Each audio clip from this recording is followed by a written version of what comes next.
এই যে মোটরসাইকেল গুলা এইগুলার যে হোলার থাকে মানে এক্সজস্ট সাউন্ড মানে সাইলেন্সার পাইপ, এই সাইলেন্সার পাইপ গুলোর মধ্যে এরা কি করে কেটে এক্সট্রা সাইলেন্সার লাগায়, যেটা সাউন্ড বিকট সাউন্ড হয় আর কি। হ্যাঁ, তো এরা যে আসলে এই বিকট সাউন্ড করে বাইক চালায় কি মজা পায় আমার ঠিক মাথায় আসে না। এই বিকট সাউন্ডে কিন্তু আপনার আপনার আমার আশেপাশে যারা থাকে আর কি, যাদের আশেপাশে যে বিকট সাউন্ড করে মোটরসাইকেল চালা যায়, সবাই কিন্তু আমরা কম বেশি বিরক্ত হয়ে যাই।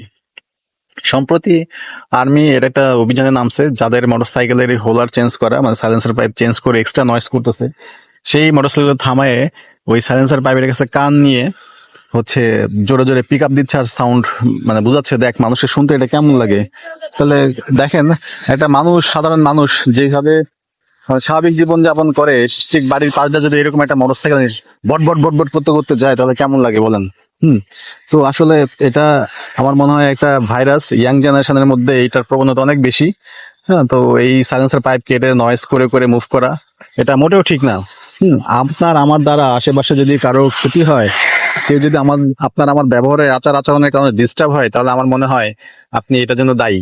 এই দায় আপনি এড়াইতে পারেন না। তো আর্মিরা যে একটা উদ্যোগ নিয়েছে, এই উদ্যোগটা অবশ্যই ভালো।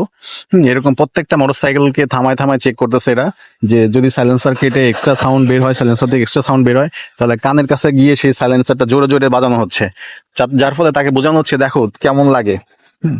তো আসলে শুধু এই শাস্তি দিলে হবে না, এটার জন্য আরো বড় ধরনের শাস্তি দিতে হবে, যাতে করে এই সাইলেন্সার পাইপ কেটে এক্সট্রা নয়েজ যাতে না করতে পারে।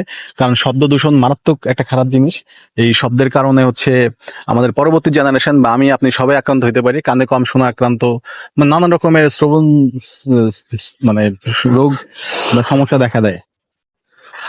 আর একটা ব্যাপার হচ্ছে যে যারা এইসব মোটরসাইকেলের সাইলেন্সার পাইপ কেটে শব্দওয়ালা বিকট শব্দওয়ালা সাইলেন্সার লাগায়, এরা আসলে কখনোই ভালো ফ্যামিলির হয় না আমার যেটা মনে হয়। অধিকাংশই ছেলেপেলেরা হচ্ছে ছাপরি এবং হচ্ছে উগ্র এবং নেশাগ্রস্ত। হ্যাঁ, কারণ সুস্থ মস্তিষ্কের কেউ কখনো এইভাবে শব্দ করে মোটরসাইকেল চালাইতে পারে না।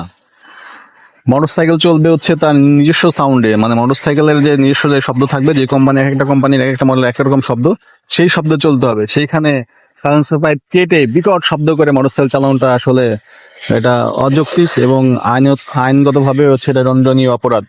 সো তোমরা যারা সাইলেন্সার পাইপ কেটে এক্সট্রা সাইলেন্সার পাইপ লাগাইছো তারা ভালো হয়ে যাও, তারা আগের যে মোটরসাইকেলের সাথে যে অরিজিনাল সাইলেন্সার ছিল সেটা লাগাও, আর হচ্ছে এই শব্দ করা থেকে বিরত থাকো। এবং মোটরসাইকেল চালানোর সময় অবশ্যই হেলমেট ইউজ করবা এবং ড্রাইভিং লাইসেন্স ছাড়া, গাড়ির কাগজপত্র ছাড়া রোডে নামবা না। গ্রামগঞ্জে বিশেষ করে যেখানে পুলিশ থাকে না, যেখানে আর্মি থাকে না, এইখানকার অবস্থা আরো বেশি খারাপ। এরা দেখলাম সাইলেন্সার পাইপ কেটে মানে বিকট মানে মানে ত্রাসের মতো আর কি, যে এই এলাকাটা তার দখলে, মানে মোটরসাইকেল শব্দ শুনলেই বোঝা যায় যে সে সামন কেউ একজন আসতেছে। হ্যাঁ, মানে তার উপস্থিতি সবাইকে বুঝাইতে চায়। আসলে এইভাবে উপস্থিতি বুঝায় মানুষকে লাভ নাই, কারণ এইভাবে সাউন্ড করে উপস্থিতি বুঝাইলে মানুষ খারাপ বলে, বলে যে ওই যে আইসে একটা ফালতু 420। এটা না করে মানুষের, তোমার আশেপাশে মানুষের মন জয় করো, সমাজ সেবার কাজ করো, তাহলেই দেখবে মানুষ তোমাকে ভালোবাসবে, তোমার উপস্থিতিতে তার আনন্দিত হবে। বন্ধুরা সবাই ভালো থাকবেন।